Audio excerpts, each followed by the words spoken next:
And there could be new political time bombs brewing for Obamacare, set to go off right before next year's midterm elections.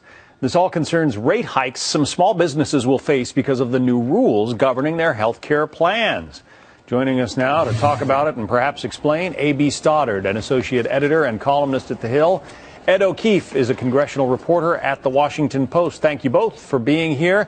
So the issue is that because small businesses have had to change their insurance coverage so that, for instance, people who had pre-existing conditions can no longer be declared ineligible, some of these companies are going to see major spikes in their premiums, and obviously that's going to affect the premiums that they pay right before the election.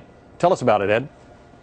That's right. It looks like this will especially affect companies with younger workers, maybe 20-somethings, early 30s, because they're healthier, of course, and the way the law is designed, older folks aren't necessarily supposed to be penalized, if you will, or charged more because they are potentially unhealthier. So you could see costs rise overall for smaller firms, say tech startups or other small businesses, retailers, for example. So there's concern that as open enrollment begins next year in the fall, right before the elections, this could all start to rear its head and cause significant problems for especially Democrats who are running in several states in tough re-election battles. The 7 or so Democratic senators in southern states, in Alaska and in the Midwest, and of course House Democrats who are running in some close races across the country. Yeah, and it's curious, A.B., nobody seems to know exactly how many people are going to be affected. There's one estimate that says 50 to 80 million people will be affected in some way. Some of those might be policies that cost less, but the large majority of them, from what I understand,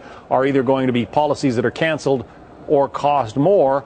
And the White House isn't talking a great deal about this right now. They've got other fish to fry, you might say. Right. They have other hurdles with the fact that you can possibly, at best today, enroll on the website. And as Jay Carney said, there's some accuracy issues at the back end. That actually means you're not insured.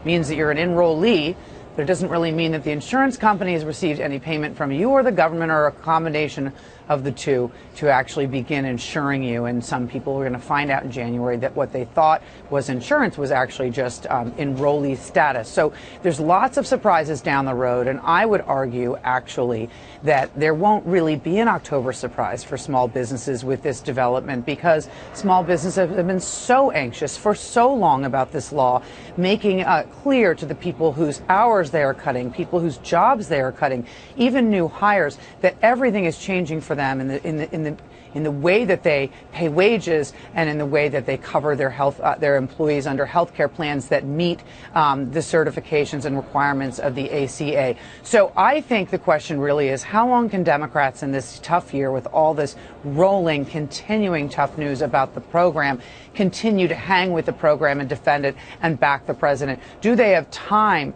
to wait till March 31 till we find out whether or not there are enough young and healthy people to balance risk in the system? Do they have time to see if there's a Medicaid stampede that actually starts to break that system up and have doctors stop providing Medicaid? Do they have time to really keep backing this when they're running for re-election?